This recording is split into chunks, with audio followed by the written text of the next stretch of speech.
Tit for tat. The engines were being cleaned and polished for the day. Bert, who was going out first, had a tall chimney in his funnel to draw up his fire. "We've got visitors today," said his driver. Rex yawned. "We have 'em every day," grunted Mike. "But these are special," said the driver. "One takes moving pictures and the other writes books. So mind you all behave." "I don't want to be a moving picture in a book," protested Bert. "I want to stay as I am." They all tried to explain, but Bert was still muddled when he went to take his train. The visitors were clergymen, one fat, the other thin. They arrived in a little car. Both had cameras. They shook hands with Bert's driver. "The small controller," he told them, "says you can ride with me in Bert's tender if you like." "Thank you," they said. "May we come later, please? Just now the sun is shining so nicely that we want to take his photographs." Then they asked Bert his name and told him how smart he looked.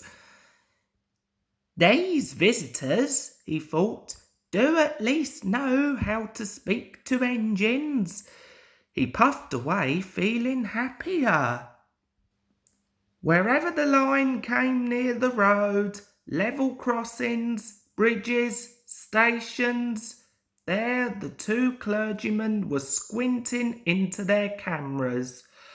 Bert found this rather upsetting. "They might wave at an engine," he complained.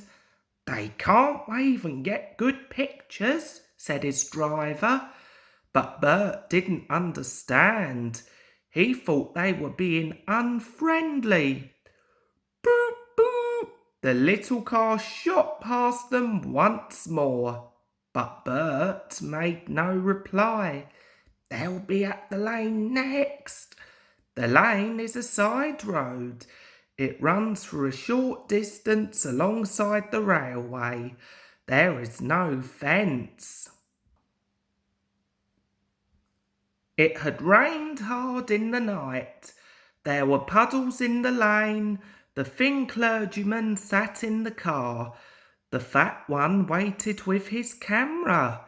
He took his pictures, jumped in, and off they went, racing the train to the line's end. Unluckily, just as they passed Bert, they went through a puddle. Sloosh!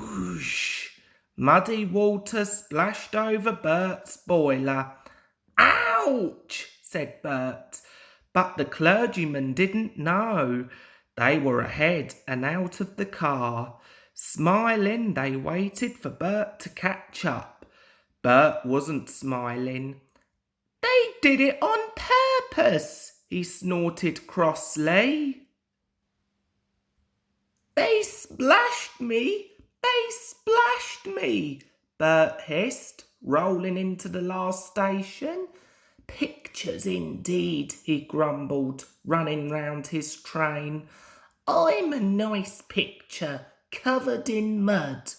He sizzled crossly when the fat clergyman sat in his tender for the journey back.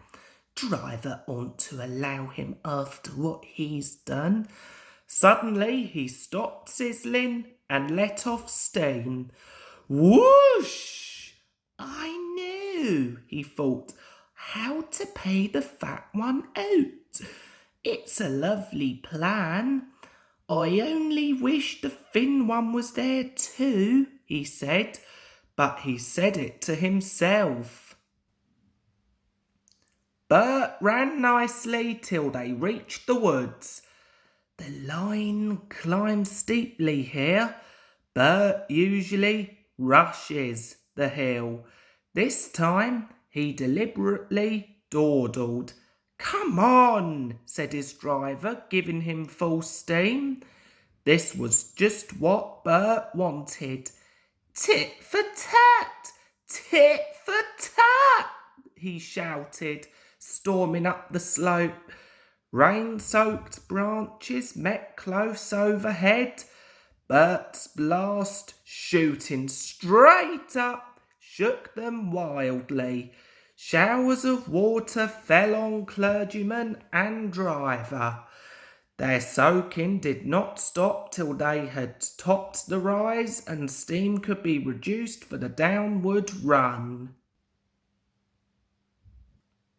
The small controller soon found out what had happened. He sent Bert back to the shed. "You're a very naughty engine," he said sternly. "I won't have rudeness to visitors." "They splashed me," faltered Bert.